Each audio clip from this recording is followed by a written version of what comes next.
सर्वेभ्यो नमः।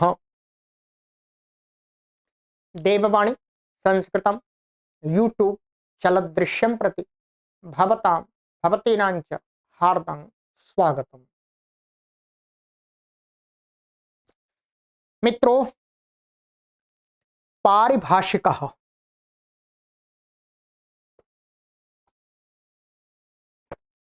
पढ़ रहे हैं और पारिभाषिक सीरीज की आज हमारी यह अंतिम कक्षा है। अंतिम कक्षा संख्या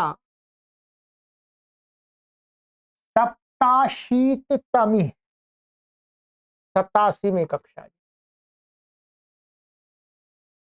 87 कक्षाओं में मैंने आपको ये एक व्याकरण की सीरीज का महत्वपूर्ण ग्रंथ का अध्ययन करा दिया, मैंने करा दूंगा। इसको पढ़ाने में मुझे भी बहुत परिश्रम करना पड़ा है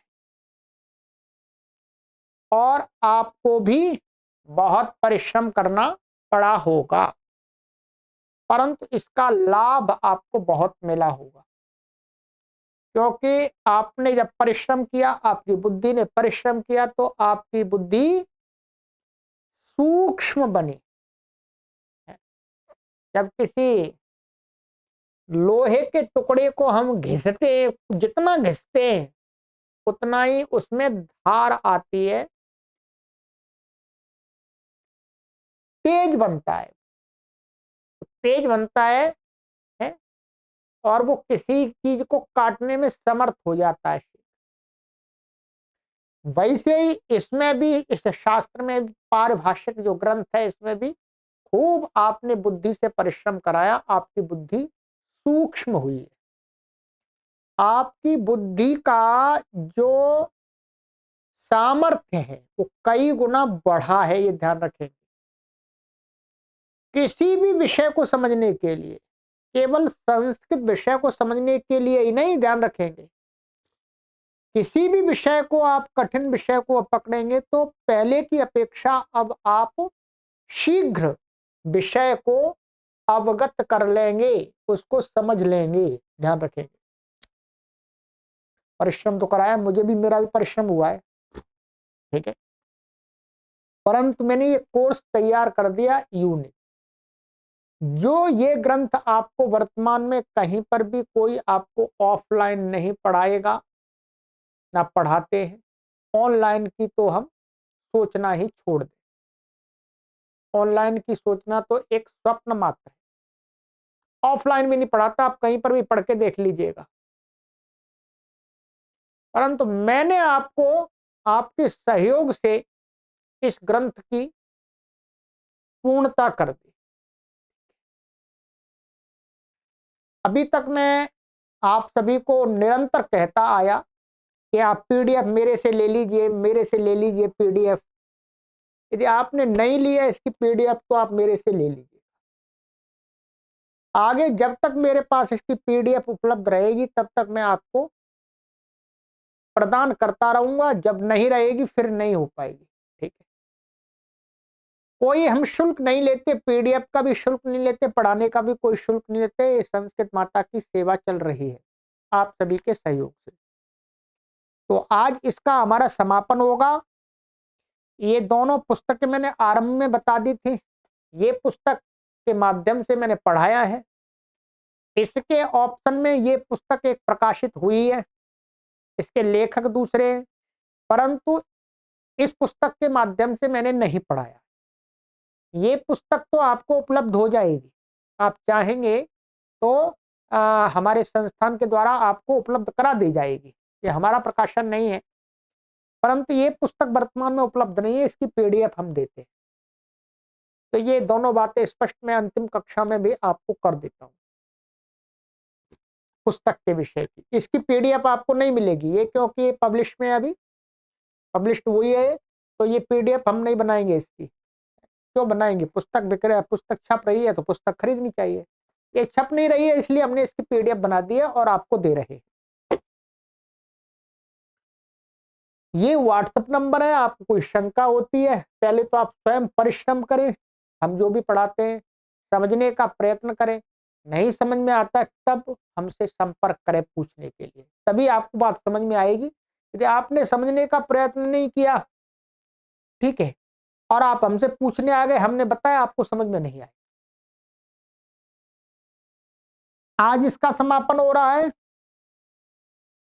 इसके साथ ही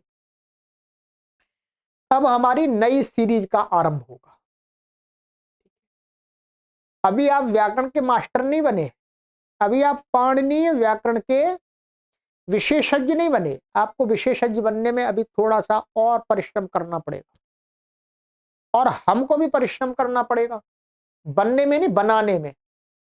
ठीक है, हमको भी आपको व्याकरण का विशेषज्ञ बनाने में परिश्रम करना पड़ेगा, और उस परिश्रम करने के साथ में हम और बड़े विशेषज्ञ बनेंगे, आपसे भी बड़े विशेषज्ञ बनेंगे। ठीक इसी प्रकार से आप जब किसी को दूसरे को पढ़ाएंगे तो आप और बड़े विशेषज्ञ बन जाएंगे। ठीक है, ये क्रम चलता रहता है गुरु शिष्य परंपरा में। विद्या का कोई अंत नहीं है, विद्या अनंत है। जितना आप प्राप्त करते जाएंगे उतनी ही आपको इसकी अथाह गहराई अनुभव में आती जाएगी। ठीक है, तो अब इसके बाद आज आपको क्या पढ़ना है, ध्यान रखेंगे। इसके बाद आपको पढ़ना है, अच्छा पढ़ने बताने से पहले आपसे एक निवेदन करता हूं, ये जो कार्य चलता है निःशुल्क, ये आपके सहयोग से चलता है, सभी के सहयोग से चलता है, दानी महान भावों के सहयोग से चलता है, जो संस्कृत माता का प्रचार प्रसार चाहते हैं और पढ़ना चाहते हैं। तो आप हमारे देववाणी संस्कृतम निःशुल्क संस्कृत शिक्षण केंद्र के मासिक सदस्य बन जाएं। जो भी परमात्मा ने आपने दिया है उसको आप इस महान यज्ञ जो चल रहा है आहुति के रूप में प्रदान करते रहे प्रतिमाह, जिससे हमारा ये कार्य निर्बाध रूप से निरंतर चलता रहे। ठीक है, एक क्यूआर कोड दे दिया मैंने आपको, यहां से आप स्कैन कर सकते हैं इसको, अथवा ये गूगल पे, फोन पेटीएम, फोन पे, ये नंबर दिया 9582104261, और हमने अधिक डिटेल इस वीडियो के डिस्क्रिप्शन में डाल दिए। इसी के साथ इस पूरे कोर्स की प्लेलिस्ट का लिंक भी हमने इसी वीडियो के डिस्क्रिप्शन में रख दिया है। ठीक है, और हमारा आर्थिक सहयोग आप अन्य लोगों से भी, अपने सगे संबंधी लोग हैं, हमारे साथ तो बहुत अच्छे श्रेष्ठ लोग जुड़े हुए हैं, सामान्य व्यक्ति हमारे साथ में नहीं जुड़े हुए, ये भी विशेषता है। हमारे साथ में बहुत संस्कारवान है, विद्या के पिपासु, ज्ञान के पिपासु लोग जुड़े हुए हैं, संस्कारवान लोग जुड़े हुए हैं।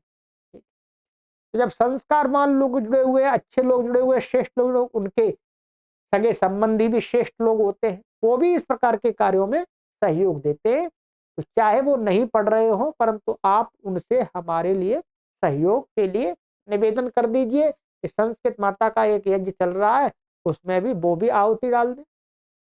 उनके निमित्त से भी संस्कृत भाषा का व्यापक प्रचार प्रसार हो जाएगा। ठीक है, चलिएगा, ये हो गया।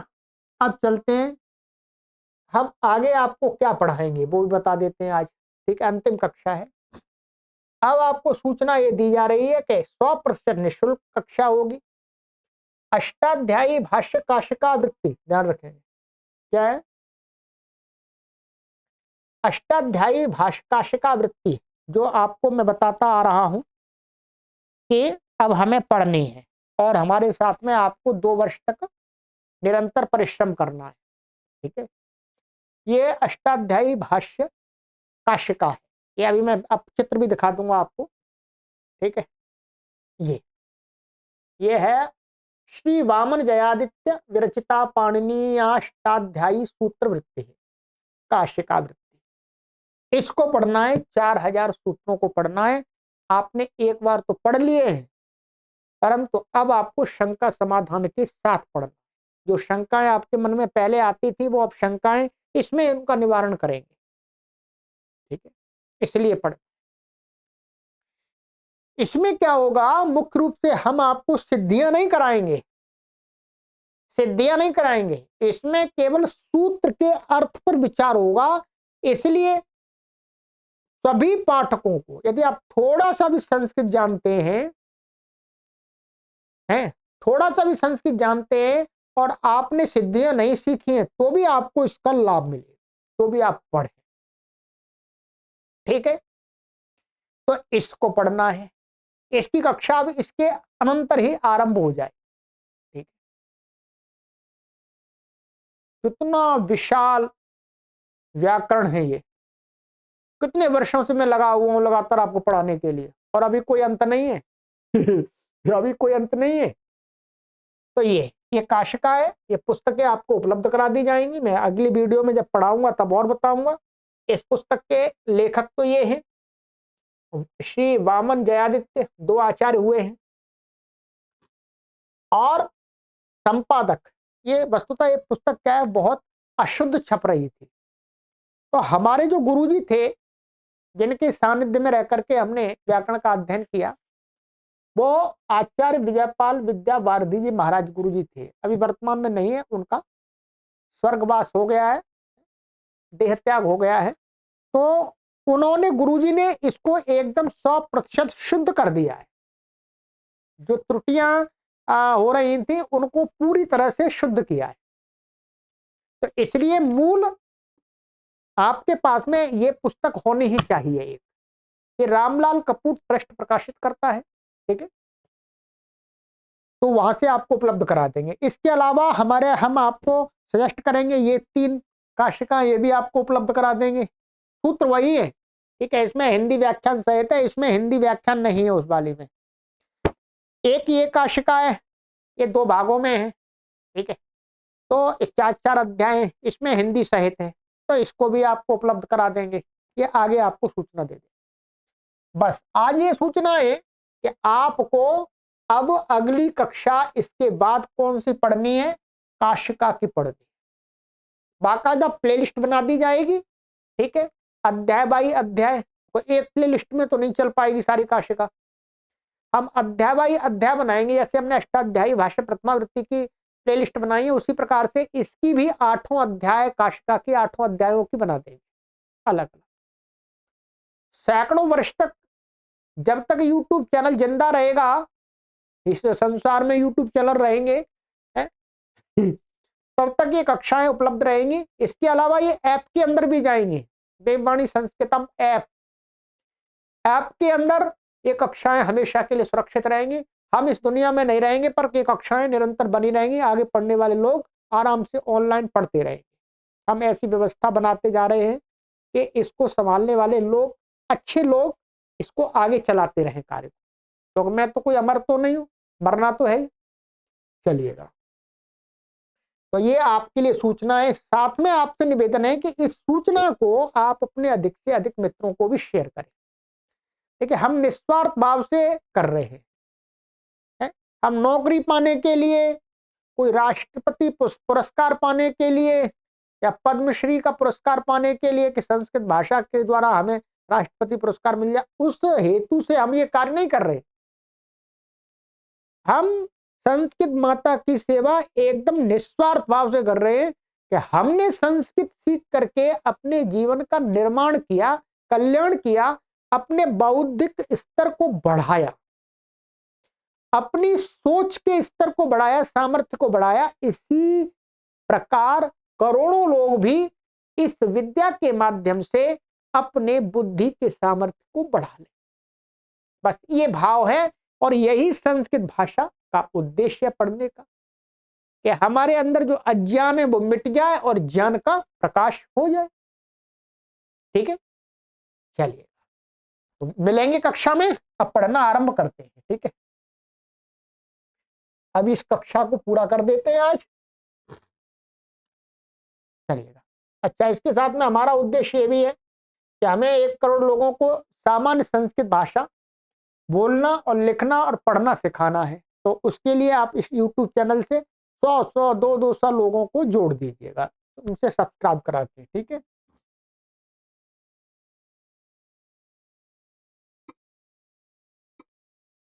हाँ,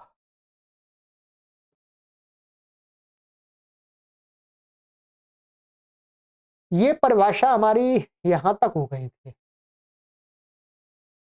ये हो गई थी लक्ष्य लक्षण से सकृत एवं प्रवृत्ति। इस परिभाषा को नहीं पढ़ेंगे, यहाँ पर ये कुछ इसमें सही तरीके से लिखा हुआ डाउट हो जाएगा। ये परिभाषा वास्तव में परिभाषा नहीं है, ठीक है, एक प्रकार का वचन है, तो इसको छोड़ दीजिएगा, इसकी आवश्यकता नहीं है, ठीक है। अब है हमारी ये परिभाषा 152 में, ठीक है। ये जो परिभाषा है पीछे वाली, ये मैंने आपको पुस्तक इसमें ये परिभाषा निकाल दी है, इसमें रखा नहीं इस परिभाषा को, क्योंकि वो वहां पर उसका कुछ उतना प्रासंगिक बैठता नहीं है, वो उलझन वाली है, उलझाती अधिक है, ठीक है। 152 152 अव्यक्ते गुण संदेहे नपुंसक लिंगम प्रयोजयेत। क्या कहते हैं? अव्यक्ते गुण संदेहे माने जहां पर संदेह हो, माने अव्यक्ते गुण संदेह माने अव्यक्त माने व्यक्त माने पता नहीं हो, ऐसे में क्या करना चाहिए? सामान्य रूप से माने हमें ये नहीं पता होना, पता हो कि इनको पुल्लिंग है, स्त्रीलिंग है, नपुंसकलिंग है, स्त्रियां है, पुरुष है, क्या है, तो वहां पर ऐसे शब्द को नपुंसकलिंग वाले शब्द को लगाकर प्रयोग करना चाहिए।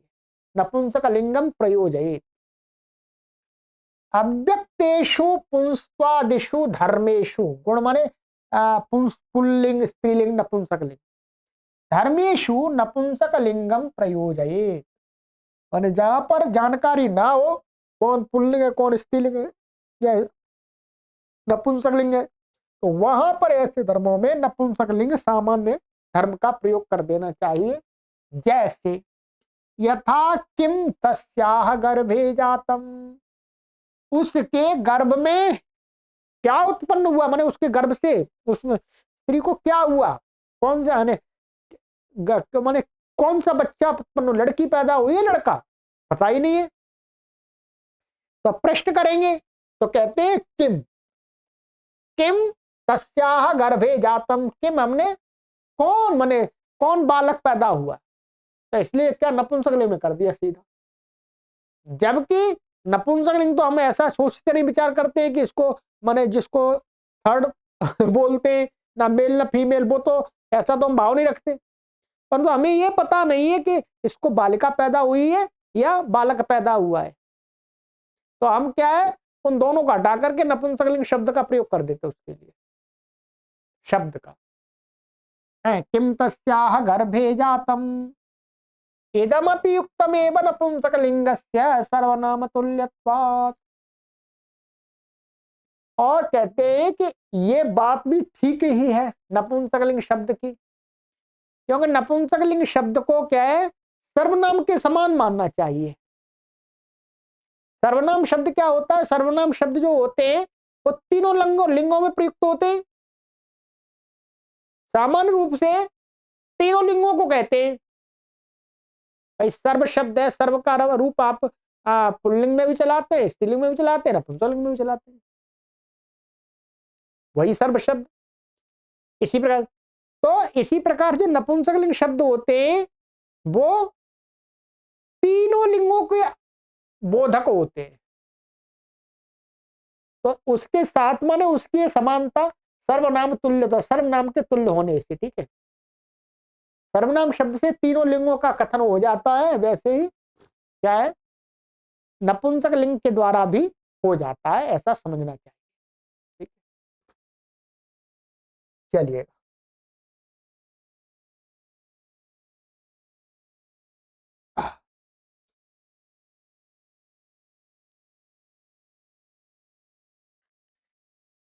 आगे कहते हैं 153वीं परिभाषा, निमित्ति कार्यम तन न तन निमित्तस्य। ये परिभाषा का जो भाव है वो पहले हमने पढ़ लिया था, ये एक दो कक्षाओं में पहले। कहते हैं कि एक निमित्ति कार्यम न तन निमित्तस्य, जो निमित्ति का कार्य है, निमित्ति माने किसको बोलते हैं? जिसको कार्य किया जाता है वो निमित्ति होता है। अंतर देखेंगे, निमित्ति ई है और यहां पर अ है। तन न निमित्तस्य, जो निमित्ती का कार्य बनता है ना, जो निमित्ती का कार्य रूप में स्वीकार किया जाता है, वो निमित्त नहीं बन सकता। जिसको हमने निमित्ती माना है वो वहीं पर निमित्त नहीं बन सकता कि वो निमित्ती भी बन जाए निमित्त भी बन जाए, ऐसा नहीं होता। कोई कहते निमित्तत्वेन कार्यम, निमित्तित्वेन, क्षमा कीजिएगा,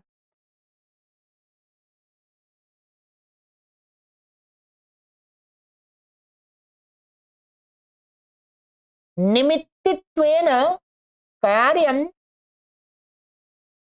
निमित्ति कार्यम, यत् तत् निमित्तस्य निमित्तत्वेन उपात्तस्य न भवति। ये यहां पर क्या है, समास दिखा रहे हैं इसका। निमित्तित्वेन कार्य माने निमित्ती रूप से जो कार्य, निमित्ती के द्वारा जो कार्य, ठीक है, वो हो गया निमित्ती कार्य। वो और यत् तत् वह निमित्तस्य, निमित्तस्य का अर्थ निमित्तत्वेन उपात्तस्य, माने निमित्त रूप से वो वहां पर पढ़ा हुआ होना, न भवती माने हम वहां पर उसको निमित्त रूप में स्वीकार नहीं कर सकते। माने निमित्ती के साथ में, निमित्ती के माध्यम से जो कार्य है, जो निमित्ती को हो रहा है, वही निमित्त नहीं बन सकता। मोटा सा ही है। अभी यहां पर उदाहरण में समझ में आएगा। जैसे यथा अचोरहाभ्याम द्वे, क्या है ये?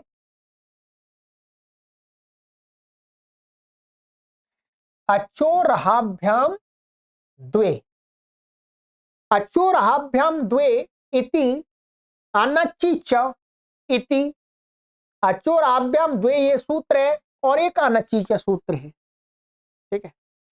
इति यरो दुर्वचनम यरंतर भावे सति रहोर न भवति रहाभ्याम इति निमित्तत्वेन उपादानात्। क्या ये कहते हैं कि यहां पर क्या है, ये गलत हो गया है। यहां पर होगा, ये रहो नहीं होगा, या केवल रही लेंगे, रह है, रस से या रेफस से, रस नहीं होगा, रेफस से ऐसा होगा, ठीक है। हाँ नहीं आएगा इसमें।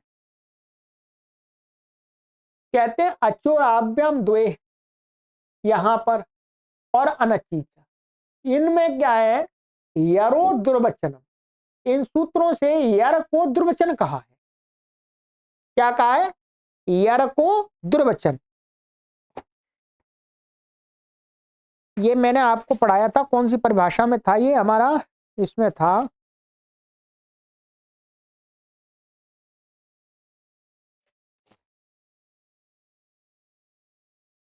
श्रुता, ये था श्रुतानुमितयो, श्रुतानुमितयो श्रौता संबंधो बलियान, वहां आया था ना। तो कहते हैं कि इनमें यहां पर क्या है, यर को दुर्वचन कहा है। तो यरो दुर्वचनम, यर अंतर्भावे सती, कि यर को दुर्वचन कहा है। और इसमें क्या है, ये जो हा है, ध्यान रखें, हा तो यर प्रत्याहार के अंतर्गत नहीं आता है, हा नहीं आता है, यह आता, रा आता है केवल, रेफ। यर अंतर्भावे सती रेफस्य, रेफस्य, हा नहीं आएगा, हा तो आ ही नहीं रहा। रेफस्य न भवती, रेप का दुर्वचन नहीं होता। क्यों? क्योंकि यहां पर ये र पड़ा हुआ है इसमें। तो ये क्या है, हमने निमित्ती ले लिया है? निमित्ती ले लिया। तो अब क्या है, यर के अंतर्गत जो र आएगा उसको द्वितीय नहीं होगा। रहाभ्याम इति निमित्तत्वेन उपादानात्, के अच्छा कहते हैं कि जो रहाभ्याम, यहां पर रहाभ्याम यहां पर ये लिया है, तो ये र है इसमें, ये निमित्त रूप से यहां पर पड़ा हुआ है। तो निमित्त रूप से पड़ा होने के कारण से अब उसको कार्य नहीं होगा। ये वास्तव में ये निमित्त निमित्त, अब जो ये वाला र इसमें पड़ा हुआ है, तो अब यर ऊपर से आ रहा है, उसमें र को दुर्वचन नहीं हो सकता। ये हमने पीछे उसमें भी पढ़ाया था, श्रुतान मितयो श्रौता संबंधो बलियान, उसमें पढ़ा दिया था।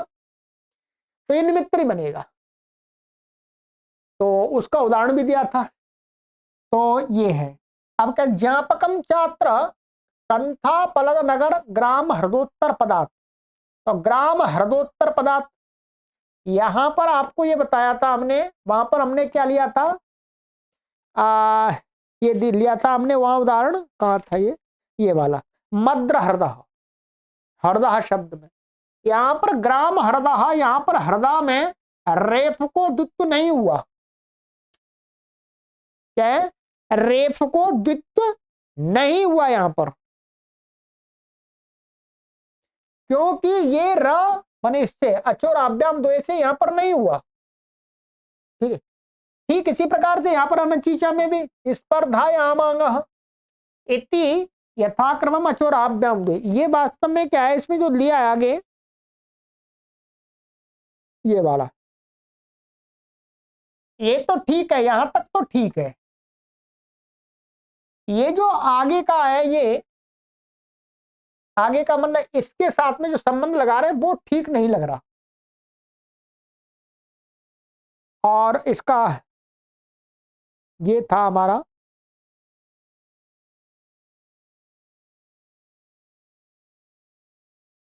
चलिए अभी पढ़ा देता हूं उसको।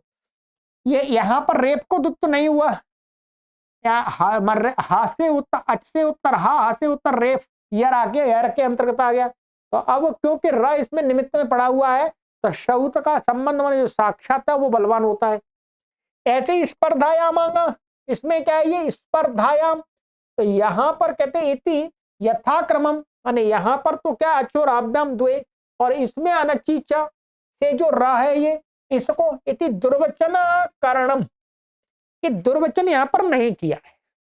क्या है, या दुर्वचन माने यहां पर इस रेफ को और इस रेफ को द्वित्व नहीं किया है। ये महर्षि पाणिनि का ज्ञापक बता रहे हैं। ठीक है, ज्ञापक श्रुतानुमिता परिभाषाया एवायम प्रपंचति, माने ये श्रुतानुमितयोः श्रौतः संबंधो बलीयान, उसी परिभाषा का क्या है, ये प्रपंच माने विस्तार है। वही बात है वास्तव में, बिल्कुल वही बात कह रहे हैं। अब यहां पर एक बात ये है, ज्ञापक तो इसका ये कैसे निकलेगा बता, ज्ञापक इसका यहां पर लिखा हुआ है, ये देखिए यहां पर क्या है, ये जो सूत्र हैं आपके, आप स्वयं देखिएगा वहां,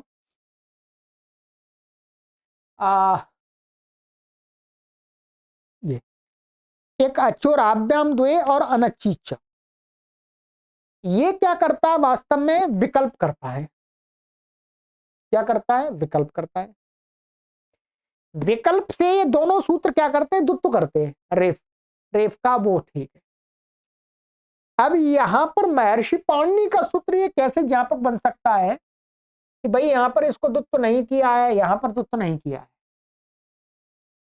इसलिए ज्ञापक नहीं बन सकता, क्योंकि भाई एक रूप तो वो विकल्प से तो करता है, एक महर्षि पाणिनि ने हो सकता है बिना द्वित्व वाला दुर्वचन वाला रूप का यहां पर प्रयोग किया हो। भाई तो जरूरी नहीं है कि हम दोनों एक साथ करेंगे। जैसे ये बनता है अर्कह, अर्कह, एक जगह द्वित्व हो गया है क को और एक जगह नहीं हुआ।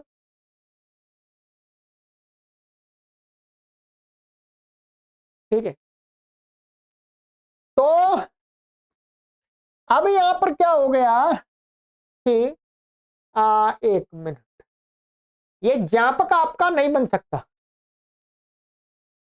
ज्ञापक इसलिए नहीं बन सकता क्योंकि ये जो द्वित्व है ये विकल्प से कहा है। क्या कहा है, विकल्प से कहा है। विकल्प से कहा होने के कारण से ये द्वित्व नहीं। दूसरा क्या है, दूसरा इसमें ये लिया इन्होंने अनचीचा। अब जो अनचीचा का जो अर्थ है वो क्या है? अनचीचा का अर्थ ये है कि अचः उत्तरस्य यरो वा द्वे भवतो अनचि पड़ता। अच से उत्तर, अच से उत्तर यर को दुत्व होता है। अब इसमें क्या है, र और ये यर बड़े र, तो र इसमें निमित्त माना ही नहीं है। इसमें तो र अनचीचा में तो कहीं निमित्त है ही नहीं, निमित्ती निमित्त रूप में लिया ही नहीं वो। तो ये उदाहरण कैसे दे रहे हैं ये समझ में नहीं आया, ये गलत लगता है। ये वाला केवल ये तो ठीक है, चोर आभ्याम दो तो दे सकते हैं, इसमें र पड़ा हुआ है, परंतु इसमें तो र की कोई बात ही नहीं है, र को निमित्त माना ही नहीं इसमें। इसमें तो यर के अंतर्गत जो आता है वो हो ही जाएगा। ठीक है, नहीं दिखता है कहीं पर दो राह, उसका कोई दूसरा सॉल्यूशन होगा, परंतु ये वाला नहीं हो सकता, क्योंकि यहां तो अनचीचा में ध्यान रखेंगे कि राभ्याम की अनुवृत्ति नहीं आती है, ऊपर से यर की आती है, इसलिए एक तो ये उदाहरण इसका बनेगा नहीं, दूसरा इसका ये ज्ञापक नहीं बनेगा, क्योंकि ज्ञापक में महर्षि पाणिनि ने हो सकता है हम ऐसा मान लें कि जिस पक्ष में दुत्व नहीं हुआ उस वाला ले लिया है, ये तो जरूरी नहीं कि दुत्व वाला ले, द्रवचन वाला ले, तो ज्ञापक तो नहीं बन सकता, ये वाचने की परिभाषा हो सकती है। और अनचीचा के विषय में ये वाचनिक भी नहीं होगी, ध्यान रखेंगे, समझ लीजिएगा, वहां सूत्र का अर्थ देख लीजिए। ठीक है, अब इन्होंने ये लिखा कि यथाक्रम चोराभ्याम द्वे इति अनचीचा इति दुर्वचन, दुर्वचना करणम इति दुर्वचन का न करना, दुर्वचन का करना है, अर्थात यहाँ तो इसमें तो कोई दिक्कत ही नहीं है, यहाँ तो केवल वो बन रहा है, निमित्ती बन रहा है, वो निमित्ती बन रहा है, निमित्त नहीं बन रहा। ऊपर वाले में क्या बन रहा था, र निमित्ती भी बन रहा था, निमित्त भी बन रहा था, इसलिए नहीं हो पाता। ये वास्तव में ऐसा इसको सही कर लीजिएगा, बस इतना ही समझ लीजिएगा। इसका एक तो ये उदाहरण ठीक नहीं है, अनचीचा इसमें देना नहीं चाहिए, और ये ज्ञापक तो देना ही नहीं चाहिए, ज्ञापक से सिद्ध नहीं होता। ठीक है, चलिएगा, ये हो गया, ये परिभाषा उस पुस्तक में शायद नहीं रखी है। ठीक है, चलिएगा, ये मैंने आपको समझा दिया जो इसमें समझना था आपको। अब है हमारा परार्थाभिधानम वृत्ति, कहते हैं अभिधीयते अनेन इत्यभिधानम, जिसके द्वारा कथन होता है, अभिव्यक्ति होती है, वो क्या है, अभिधानम कहना। करणे लुट, करण में लुट है। सामान्य नपुंसकम, सामान्य सामान्य मान करके इसमें नपुंसक लिंग होता है। ठीक है, अर्थात सामान्य का मतलब हो गया, अब ये पुल्लिंग को भी कहेगा, स्त्रीलिंग को भी, नपुंसक लिंग को भी कहेगा। अभी बताया था सामान्य लिंग क्या है, नपुंसक लिंग।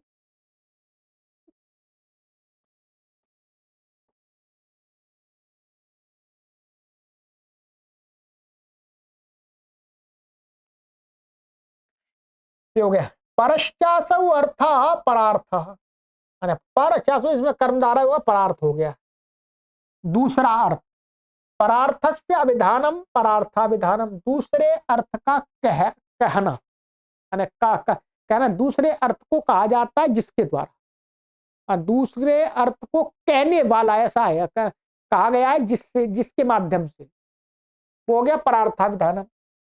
विग्रह वाक्यावयव पदार्थेभ्यः परः अन्यो योऽयं विशिष्टैकार्थ रूपः तत्प्रातिपदिका तत्प्रतिपादिका वृत्तिर्भवति। कहते हैं कि विग्रह वाक्य के अंदर जो अवयव पद होते हैं, यानी एक कई शब्दों का समास कर लेते हैं, जब उसका विग्रह करते हैं उसके पद होते हैं, उन पदों का जो अर्थ होता है उससे परह माने अन्य, अन्य यो अयम, जो दूसरा अन्य क्या होता है, विशिष्टैकार्थ रूप, एक विशिष्ट अर्थ आता है एक रूप में होकर के, कईयों का मिलकर के एक नया अर्थ सा बनता है। तत् प्रतिपादिका, उसकी प्रतिपादक जो अभिधान होता है वही क्या है, वृत्तिर्भवति, माने जिसके द्वारा, जिसके अभिधान के द्वारा माने कहा जाता है वो अभिधान ही वृत्ति कहा गया है। वो वृत्ति क्या होती है, समास वृत्ति होती है, तद्धित वृत्ति होती है। ठीक है, समासादिषु प्रयुज्यमानानि पदानि यदा स्वीयम् अर्थं पूर्णतो अंशतो वा त्यक्त्वा किंचिद विशिष्टमर्थम् अभिदधति तदा तद पूर्वाचार्यैर्वृत्तिरित्युच्यते। क्या कह रहे, समासादि वृत्त, समासादियों में समास हो गया, कृत वो कृदंत हो गया, कृत है, तद्धित आदि, इनमें प्रयुज्यमान जो पद होते हैं, समास में तो अनेक पद होंगे, ठीक है, कृत तद्धित, तद्धित में भी अनेक पद होते हैं, कृत में तो नहीं होते। तो प्रयुज्यमानानि पदानि, जब यदा, जब स्वयं अर्थ माने जो अपने शब्द उसके अंदर प्रयुक्त, उनका अर्थ को पूरी तरह से अथवा थोड़े भाग में आंशिक रूप से छोड़ करके किंचित विशिष्टम अर्थम, कुछ विशेष अर्थ को अभिदधति माने कहते हैं। ठीक है, तदा तब वह उसी को पूर्व आचार्यों के द्वारा वृत्ति शब्द से कहा गया है, वृत्ति ऋत्युच्यते, वृत्ति कहा गया। ठीक, वृत्तौ ही पृथक पृथक पदानाम अर्थो मिश्रीभूय एकाकारतामिव आपद्यते।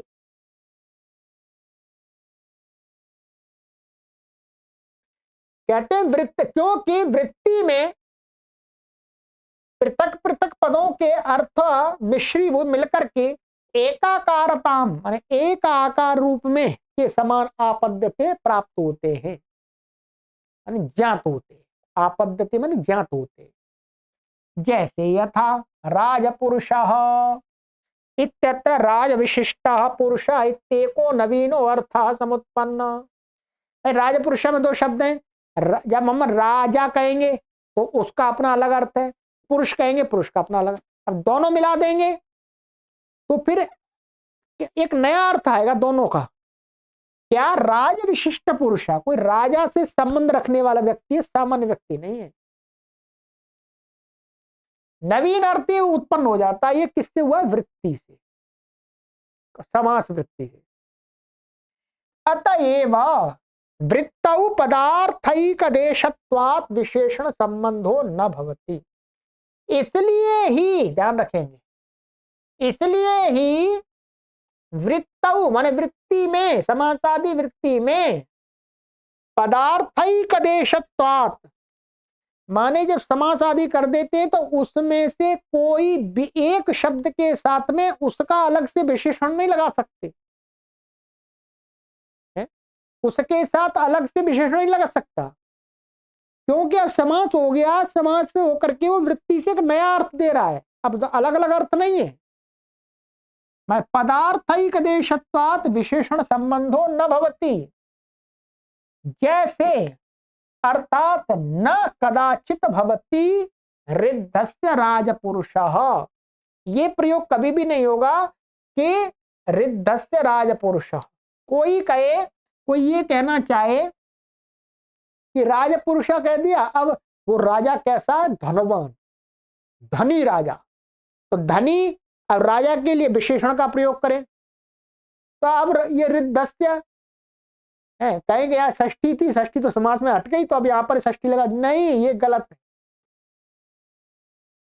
अब आपको विशेषण लगेगा तो पूरे का ही विशेषण लगेगा, अब इसमें से एक शब्द उठा करके आप विशेषण नहीं लगा सकते, ठीक है, क्योंकि अब इसका एक नया अर्थ है, राजा अर्थ नहीं है इसमें। अब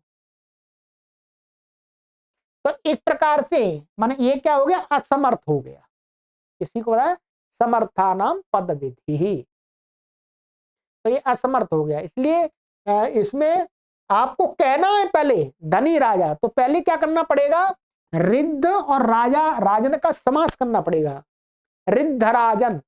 तो रिद्ध राजन के साथ पुरुष का समास करना पड़ेगा, तब तो आप कह सकते धनी राजा का पुरुष। उसका प्रयोग ऐसा नहीं बनेगा, उसका प्रयोग ऐसा बनेगा, ये शब्द क्या है इसमें जुड़ जाएगा, समास हो जाएगा, रिद्धराज पुरुष, ऐसा करना पड़ेगा, अलग से आप विशेषण नहीं जोड़ सकते। ठीक है, तो ये सामान्य, ये बाकी इससे बस इतना ही था कि पदार्थ परार्थाभिधानम वृत्ति, जो वृत्ति होती है वो दूसरे नए अर्थ को कहने वाली होती है। जैसे कृत प्रत्यय लाते हैं नया अर्थ होता है, तद्धित प्रत्यय लाते हैं नया अर्थ होता है, नया अर्थ होता है। चलिए ये हो गया, अब अंतिम दौर में गुजर रहे हैं, सरल है, कोई परेशानी नहीं है। 155 और 156, ठीक है। यस्य च लक्षणांतरेण निमित्तम विहन्यते न तद अनित्यम, और यस्य च लक्षणांतरेण निमित्तम विहन्यते तदपि अनित्यम। दो परिभाषाएं, जिसका किसी दूसरे सूत्र के द्वारा निमित्त का नाश होता हो तो वो कार्य क्या होता है, अनित्य होता है, वो कार्य क्या होता है, अनित्य होता है। अर्थात यस्य माने माने यस्य कार्यस्य, जिस कार्य का विधायक कोई सूत्र है और उस कार्य का नाश करने वाला कोई दूसरा सूत्र है, तो जिस कार्य का नाश करने वाला जो होने वाला जिस सूत्र के द्वारा जो कार्य किया जाता है उसका नाश होने की संभावना है किसी दूसरे सूत्र के द्वारा, तो वो क्या है, वो सूत्र अनित्य माना जाए, नाश करने वाला सूत्र नहीं। जिस सूत्र के द्वारा विहित कार्य किया जा रहा है उस सूत्र को अनित्य माना, उस कार्य को अनित्य माने या सूत्र को माने, एक ही बात है, वो अनित्य होता है। विहन्यते न तद अनित्यम, वो अनित्य नहीं होता, वो नित्य होता है। नीचे वाले में अनित्य कह रहे हैं, वो नित्य होता है। ठीक है, क्या यस्य च लक्षणांतरेण निमित्तम विहन्यते, माने किसी दूसरे सूत्र के द्वारा जिसका निमित्त नष्ट होता है, निमित्तम विहन्यते न तद अनित्यम, वो अनित्य नहीं होता है, नित्य नहीं कहेंगे, वो अनित्य नहीं होता है ऐसा मानेंगे। और यस्य च लक्षणांतरेण निमित्तम विहन्यते, और यही बिल्कुल जिसका दूसरे सूत्र के द्वारा निमित्त नष्ट होता है तदपि अनित्य, वो अनित्य भी होता है। कहने का तात्पर्य है कि अनित्य होता भी है, न अनित्य नहीं भी होता। अर्थात इष्ट सिद्धि को ध्यान में रख करके लक्ष्यानुरोध से हम अनित्य भी मान सकते, नित्य भी मान सकते, वो अनित्य मान भी सकते हैं, अनित्य नहीं भी मान सकते, नित्य की कोई बात नहीं। यहां पर आइएगा, अब इनमें देख लेते हैं, कुछ नहीं है, सब सरल है। नेमे वाचनिक्यौ, ये परिभाषाएं कहते हैं वाचनिक की परिभाषा नहीं है, ना इमे वाचनिक्यौ, ये वाचनिक ही नहीं है, ये किसी आचार्य ने परिभाषा रूप में इनका वाचन नहीं किया। सप्तमे कैयटेन एतद उपष्टंबकम लोक व्यवहार द्वयम उदाहृत।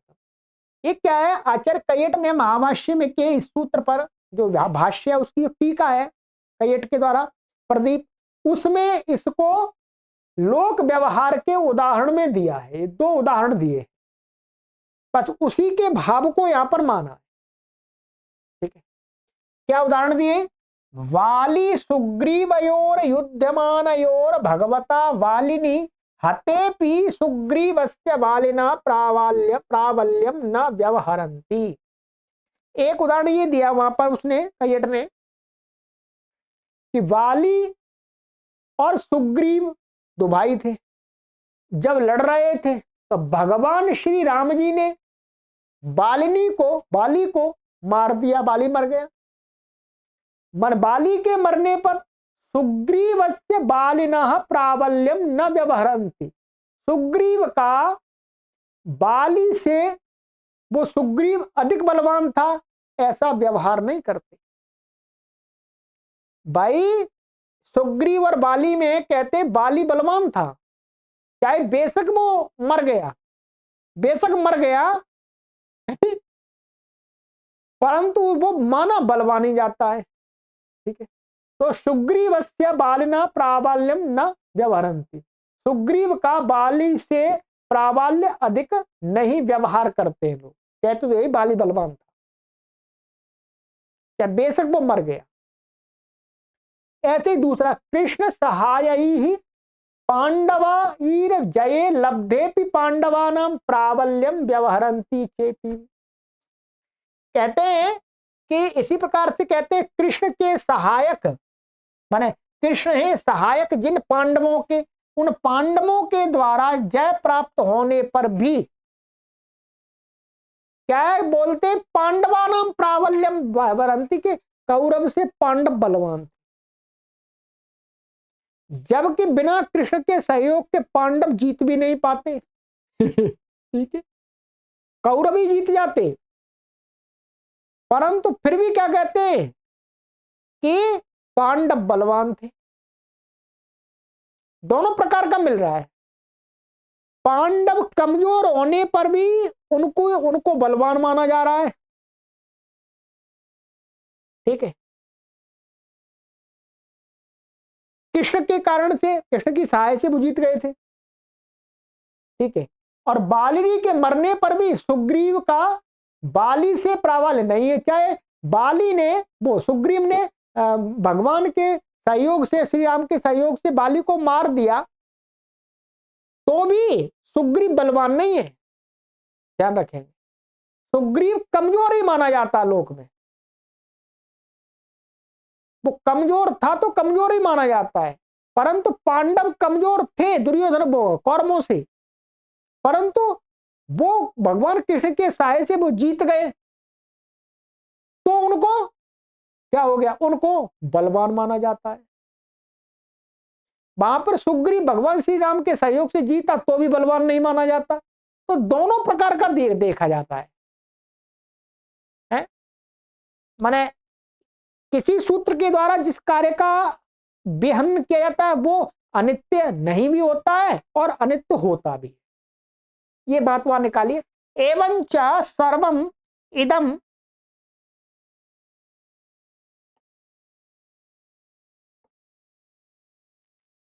लक्ष्यानुरोधात व्यवस्थितम, ये सारी चीजें क्या है, उदाहरण माने इष्ट सिद्धि को ध्यान में रख करके व्यवस्थित की जाती है।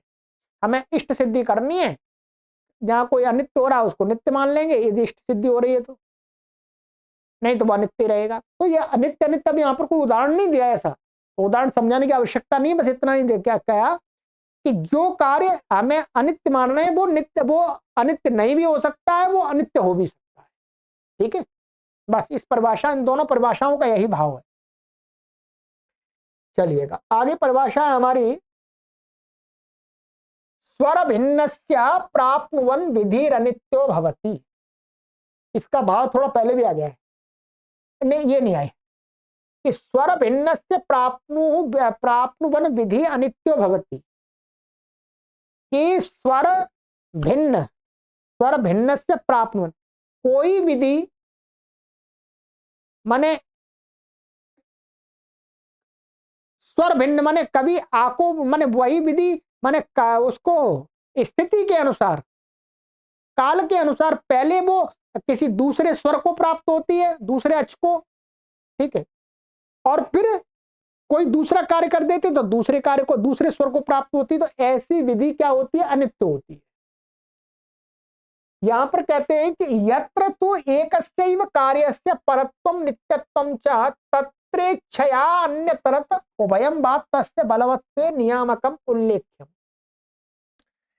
कि जहां तो एक ही कार्य को, एक ही कार्य का कभी परत्व माना जा रहा है, कभी उसका नित्यत्व माना जा रहा है, तो हम उसको परत्व मान करके उसमें कार्य करें या नित्यत्व मान करके कार्य करें। पूर्व पर नित्य अंतरंग, माने पूर्व पर से नित्य अंतरंग नित्य बलवान होता है, तो और पर से वो पूर्व से पर बलवान होता है, तो हम परत्व मान करके, यानी एक ही कार्य कभी हो सकता है नित्य भी बन रहा हो, परत्व भी बन रहा हो किसी अवस्था में, तो कहते हैं वहां पर क्या माने, तो कहते हैं तत्र वहां पर इच्छया, माने इच्छानुसार, अन्य तरत उभयम्बा, माने इनमें से दोनों में से कोई एक मान करके परत्व मान करके नित्य बन गए, अथवा उभयम्बा दोनों मान करके, परत्व और नित्य दोनों मान करके। बलवत्वे तस्य बलवत्वे नियामकम, उसके बलवत्व में, कौन सा शक्तिमान उसकी बलवत्ता में नियामक हमें करना चाहिए, उल्लेख माने उल्लेख करना चाहिए, देखना चाहिए। सबसे बड़ी बात वही है कि इष्ट सिद्धि को देख करके नित्य परत्व का हमें निर्धारण करना और कार्य करना। अतएव तत्र तत्र परत्वा नित्यत्वाच्च नित्यत्वाच्चेति भाष्य।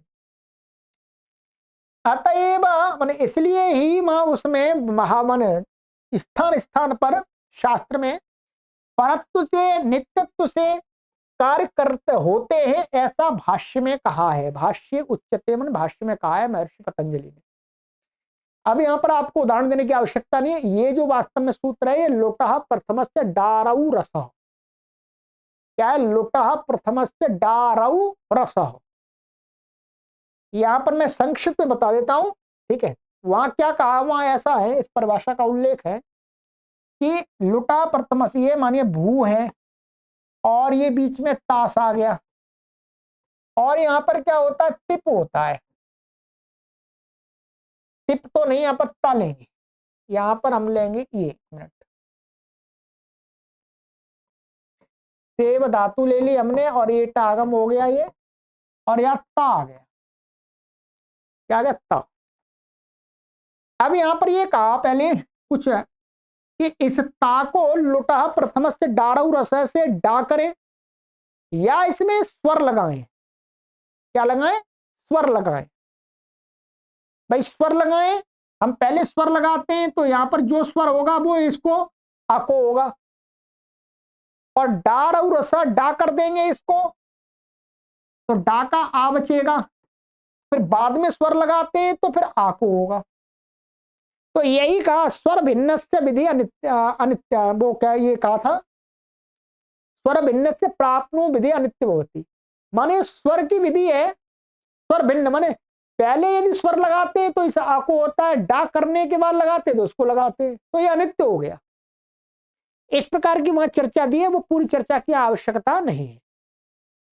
तो ऐसी स्थिति में माने कोई कार्य पहले दूसरे को प्राप्त होता है, फिर बाद में दूसरे को प्राप्त होता है, तो वो कार्य अनित्य होता है। ठीक है, तो ये बात दिखाया है। तो परत्व नित्यत्व करके हमने निर्धारण कर लिया उन्होंने। चलिएगा अंतिम परिभाषा, ननु अनुदात्तादेरन्तोदात्ताच्च यदुच्यते तद व्यंजनादे व्यंजनान्ताच्च न प्राप्नोति इत्याह। ये कहते हैं भाई शास्त्र के अंदर अनुदात्तादि अंतोदात्त को कहकर के कोई कार्य का विधान किया है, प्रत्यय आदि का विधान किया है। क्या अंत उदात्त प्रातिपदिक से क्या होता है, प्रत्यय होता है, या ये कार्य होता है आगम आदि, अथवा आदि उदात्त आदि अनुदात्त को ये कार्य होता है, तो वो यदि उच्यते तद वो व्यंजनादि, कोई शब्द यदि व्यंजनादि वाला है, हलादि है, अथवा व्यंजनांत कोई हलंत है, तो उसको तो प्राप्त ही नहीं होगा। कहते स्वर विधौ व्यंजनम विद्यमान, ये पहले भी आ चुका है थोड़ा, इस स्वर की विधि के विषय में, स्वर की विधि के विषय में, माने स्वर की विधि के विषय में अर्थ लेना पड़ेगा कि स्वर को निमित्त मान करके, स्वर करने में नहीं, इधर के स्वर करने में नहीं, स्वर को निमित्त मान करके कार्य करने में व्यंजन अविद्यमान, मान व्यंजन मां व्यंजन की गणना नहीं करते। ठीक है, ये महावाष्य में 6.1.1.223 पर आई है। स्वर विधौ स्वरोद्देश्य के विधौ इत्यर्थः, क्या है? उद्देश्य माने सब्जेक्ट। जब स्वर सब्जेक्ट बने, विधेय नहीं बने, ध्यान रखेंगे क्या, सब्जेक्ट और प्रेडिकेट, विधेय और उद्देश्य, उद्देश्य माने सब्जेक्ट और प्रेडिकेट माने विधेय। तो जब जो स्वर है उदात्त अनुदात्त आदि, जब सब्जेक्ट बना करके हम कोई कार्य करें, उनको माने उसके विषय में कुछ कहें, उदात्त अनुदात्त अनुदात्त को लेकर के कुछ कहें, उदात्त अनुदात्त का विधेय, विधेय नहीं बनाए, उनका विधान नहीं करें, सब्जेक्ट के रूप में वही कहा। स्वर विधौ माने स्वरोद्देश्य के विधौ, स्वर निमित्तक विधि, स्वर को निमित्त मान करके जो कोई विधि का कार्य है उसमें इत्यर्थः क्या है, व्यंजनम अविद्यमानवत भवति, व्यंजन अविद्यमानवत हो जाता है। जैसे यहां पर तो इन्होंने उदाहरण दिया नहीं है, ये मेरे पास दूसरी पुस्तक है यहां पर, उसमें मैं संक्षिप्त से बता देता हूं क्या है। ये था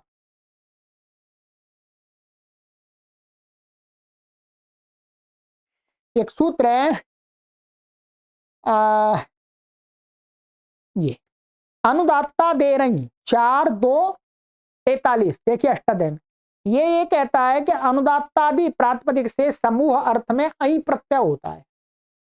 ठीक है, तो अब जैसे ये शब्द है हमारे पास कपोत, क्या है, कपोत, कपोत शब्द में ये क्या है, अनुदात्त है, क्या है, ये अनुदात्त है, ये तो इसको छोड़ेगा, ये अनुदात्त है। अब हमें अनुदात्ता दे रही, ये अनुदात्तादि तो है ही नहीं, क्योंकि इसके आदि में अनुदात्त नहीं है, इसके आदि में तो क है, और क अनुदात्त उदात्त कुछ होता नहीं है। तो ये सूत्र है अनुदात्ता दे रही, ये क्या है, अनुदात्त निमित्त ले रहा है, तो इसलिए क्या है, अनुदात्ता देने लगाएंगे तो ये क्या है, व्यंजन अविद्यमान पर नहीं दिखेगा, क्या दिखेगा, आदि में आ दिखेगा, क की गणना ही नहीं होगी, व्यंजन की गणना ही नहीं होगी, तो ये अनुदात्तादि हो जाएगा, तो इससे क्या है, अं प्रत्यय हो जाएगा। ठीक है, यहां कोई स्वर का विधान नहीं कर रहे, स्वर को निमित्त मान करके विधि कर रहे हैं, तब ये परिभाषा लगती है, स्वर करने में नहीं लगती है, ध्यान रखेंगे, अभी बताएंगे। तो ये है, अब इसका इन्होंने ज्ञापक दिया है कि नोत्तर पदे नुदात्ताव पृथ्वी रुद्र पूष मंथिषु इति सूत्रे पृथिव्यादि पर्युदासोस्या ज्ञापकम। ठीक है, ये सूत्र है नोत्तर पदे नुदात्ता दाव पृथ्वी रुद्र पूष रुद्र पूष मंथिषु। इस सूत्र में क्या है, यहां पर ये अनुदात्तादि लिखा है और अनुदात्तादौ अपृथ्वी, अपृथ्वी नहीं समास करके पद पड़ा हुआ है यहां पर, वह देखिएगा अष्टाध्यायी भाष्य में। तो नहीं, ये नहीं किसमें माना, परिदास माना है, प्रसंज नहीं माना, परिदास माना है। उसका अर्थ लगाया कि पृथिव्यादि परिदासो माने पृथिव्यादि शब्दों को छोड़ करके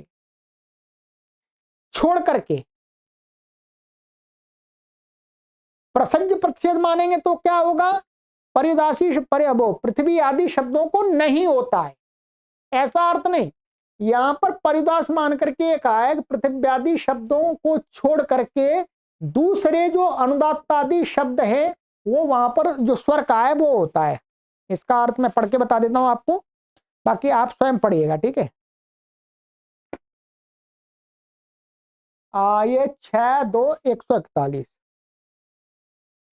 ये है, अनुदात्तादौ उत्तर पदे पृथ्वी रुद्र पूष मंथ वर्जिते, वर्जित में छोड़ करके, देवता द्वंद्वे युगपत उभे प्रकृति स्वरे न भवता। देवता और द्वंद्व है, देवतावाची शब्दों का जो द्वंद्व समास है उसमें एक साथ दो स्वर नहीं होते हैं, जो ऊपर पड़ा स्वर किया गया था देवता द्वंद्व। तो यहां पर क्या है, परिउदास लिया है पृथ्व्यादि को छोड़ करके। अब यहां पर कहते हैं कि ये ज्ञापक कैसे बना, प्रथम कहते हैं पृथ्व्यादि नाम अनुदात्तादित्वाभावात् किम प्रतिषेधेन। यदि ये परिभाषा का अस्तित्व नहीं हो, स्वर को निमित्त लेकर के कोई कार्य किया जा रहा हो, यहां पर स्वर को निमित्त मान अनुदात्त आदि को मान करके दूसरे स्वर का विधान किया जा रहा है, वो दूसरा स्वर तो हो जाएगा, पर हमें जो देखना है वो निमित्त रूप में होना चाहिए। तो यदि ये परिभाषा ना हो तो जो पृथिव्यादि शब्द इनको छोड़ करके कह रहे हैं, क्योंकि पृथिव्यादि शब्दों को अनुदात्तादि मान रहे हैं। पृथ्वी शब्द में क्या है, री अनुदात्त मान रहे हैं, री, ठीक है। पृथ्वी हो गया ये री, रुद्र हो गया, पूष हो गया, मनते आदि अनुदात्त मान रहे हैं इनको। भाई यदि ये परिभाषा नहीं है तो ये आदि अनुदात्त कैसे माने जाए, क्योंकि इनके आदि में तो प व्यंजन है, व्यंजन का कोई स्वर नहीं होता। फिर भी यहां पर निषेध कर रहे हैं, छोड़ करके कह रहे हैं। इसका मतलब महर्षि पाणिनि देख रहे हैं कि स्वर को निमित्त मान करके जब कार्य करते हैं, विधि करते हैं कोई, तो उसमें व्यंजन विद्यमानवत हो जाते हैं, अर्थात ये प नहीं दिखेगा, री दिखेगा, र नहीं दिखेगा, उ दिखेगा, प नहीं दिखेगा, उ दिखेगा, मा नहीं दिखेगा, आ दिखेगा, तो अनुदात्त आदि मिल जाएगा। इसलिए वहां पर कहा कि ये परिभाषा का अस्तित्व है। तत्पुनः उक्तार्थस्य जापकम एवं, वो फिर दोबारा मन ये जो कहा है इनको छोड़ करके, ये ही वास्तव में इस बात का जापक है, ठीक है। अब जो मैंने आपको बात बताई थी कि जहां स्वर विधि निमित्त रूप में हो, स्वर की विधि नहीं की जा रही हो, माने जो हम जिसको व्यंजनम कह रहे हैं, व्यंजनम अविद्यमान भवति, जो वहां पर है वहां स्वर नहीं विधान किया जा रहा हो, किसी दूसरे को, माने किसी स्वर को मान करके किसी दूसरा स्वर किया जा रहा है, तो जिसको निमित्त माना जा रहा है उसी में अविद्यमान मत होता है। इसलिए क्या है, कहते हैं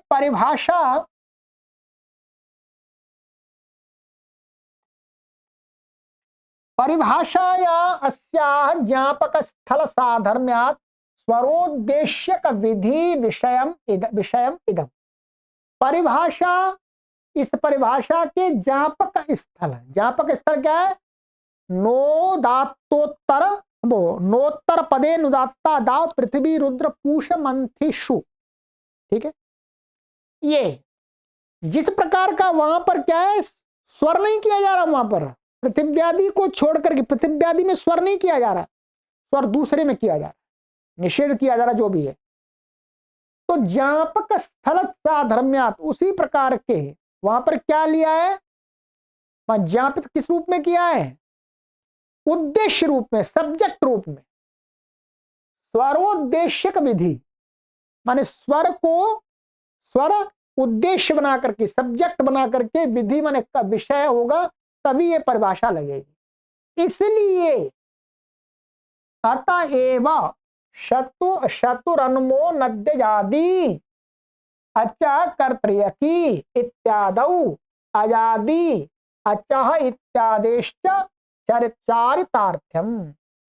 अब यहां पर क्या है, ये जो सूत्र है शतुरनुमो नद्यजादि और अचा कर्तृयकी और अजादि, वो अचह इत्यादि इसमें पढ़े हुए, अचह और अजादी है।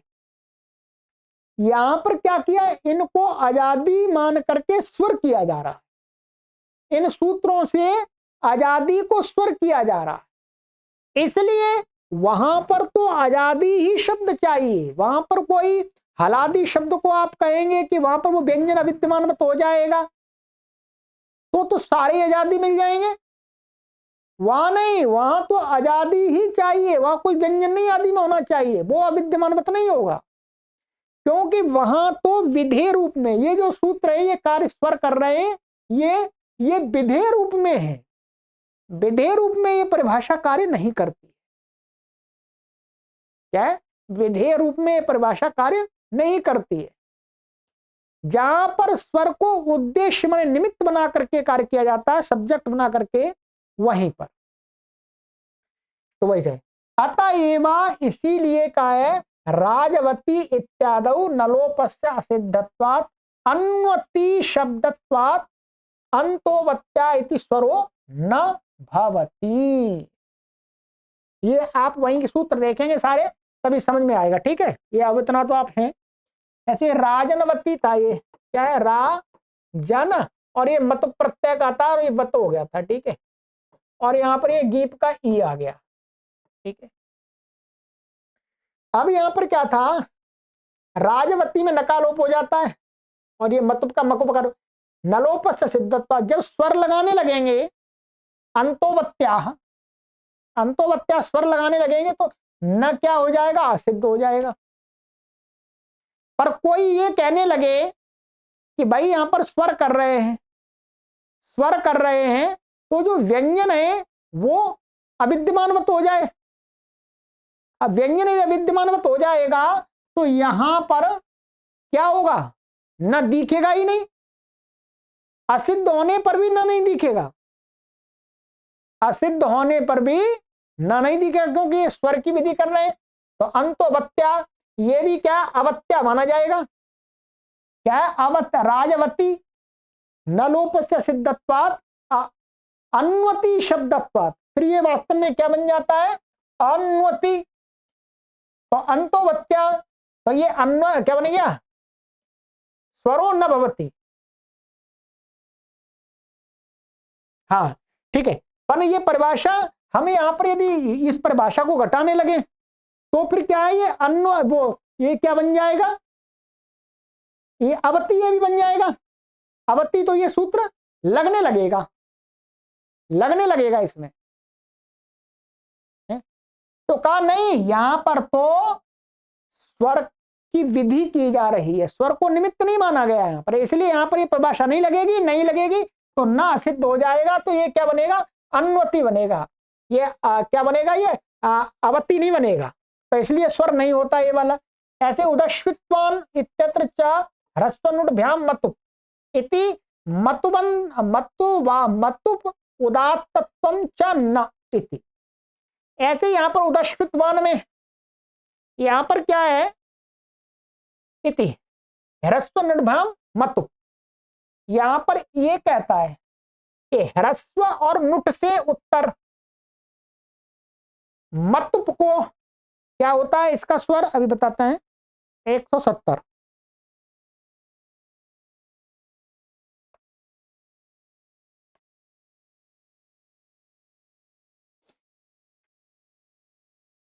ये था, इसने कहा था ह्रस्वांतात अंतोदात्तात नुटश्च परो मतुप उदात्तो भवति, कि ह्रस्वांत से उत्तर अथवा उदात्त से माने ह्रस्वांत तथा माने अंतोदात्त, अंतोदात्त ह्रस्वांत तथा नुट से उत्तर मतुप को उदात्त होता है, ये इन्होंने कहा यहां पर, ठीक है।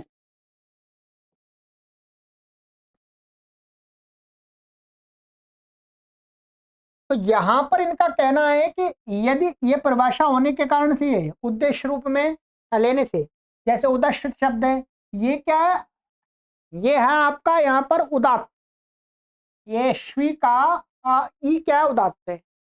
ये सूत्र कहता है ह्रस्वनुड्भ्याम मतुप के ह्रस्वांत अंतोदात्त। यदि ये परिभाषा हम लगाने लगेंगे स्वर के विषय में तो जो व्यंजनीयता यदि अविद्यमानवत हो जाए तो ये क्या मिल जाएगा, अंत उदात्त मिल जाएगा, ह्रस्व मिल जाएगा। उससे उत्तर ये मतुप के इसको उदात्त होने लगेगा, क्या मतुप को उदात्त होने लगेगा। तो कहते नहीं, यहां पर स्वर को निमित्त नहीं माना, यहां पर स्वर की विधि आप कर रहे हैं, इसलिए स्वर की विधि करने में वो निमित्त, अब ये जो ता है ये अविद्यमानवत नहीं होगा। स्वरूप उदश्वित्वान इत्यत्र च ह्रस्वनुड्भ्याम मतुप इति मतुप उदात्त उदात्तत्वम च न भवति, और मतुप का उदात्तत्व यहां पर नहीं होगा, ठीक है। तो इस स्वर को करने में स्वर का विधि, स्वर यहाँ विधि भी है साथ में, तो वो यहाँ उदात्तत्व हम वो ये न इतना उदा क्या होगा, विद्यमानवत नहीं होगा, विद्यमान ही रहेगा, विद्यमान ही रहेगा। चलिएगा, ये हो गया, ये समाप्त हो गया। इति इत्याचार्य प्रद्युम्न कृतं संस्कृत भाषामयं पारिभाषिको नाम परिभाषा व्याख्यानम पूर्तिमगात इत्योम शन। ये गुरुजी के द्वारा आज ये ग्रंथ का समापन हो गया है। ठीक है, तो गुरुजी का सर्वप्रथम धन्यवाद करते हैं, गुरुजी को कोटि कोटि प्रणाम करते हैं कि वास्तव में इतनी ऐसी सरल पुस्तक परिभाषाओं के ऊपर आज तक थी नहीं कोई।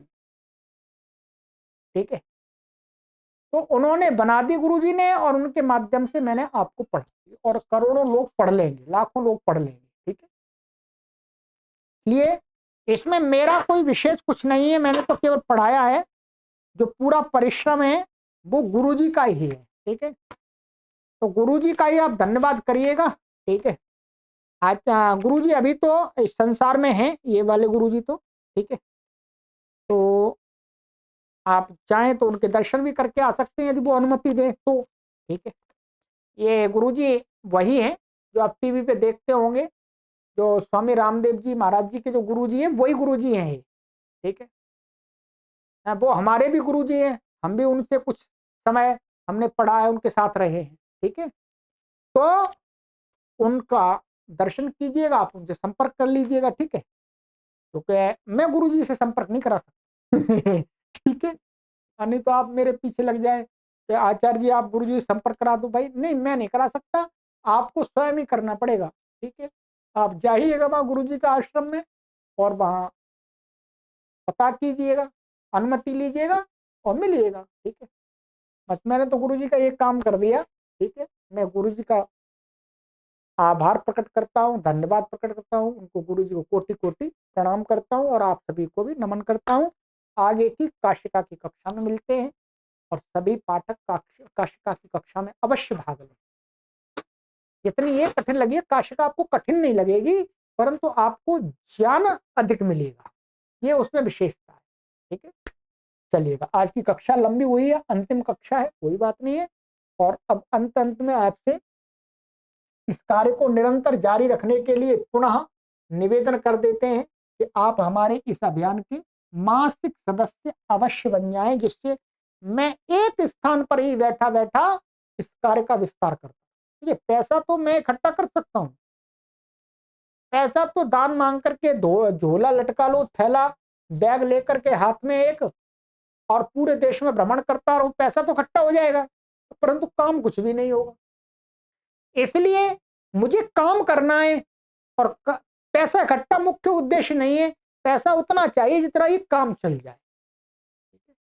पैसा आप कहे तो मैं करोड़ों रुपए इकट्ठे कर सकता हूं, करोड़ों रुपए, परंतु उसके लिए काम बंद करना पड़ेगा, फिर थैला लेके घूमना पड़ेगा, नगरों में जाएंगे, लाओ जी संस्कृत भाषा के लिए दान दो, संस्कृत भाषा के प्रचार के लिए दान दो।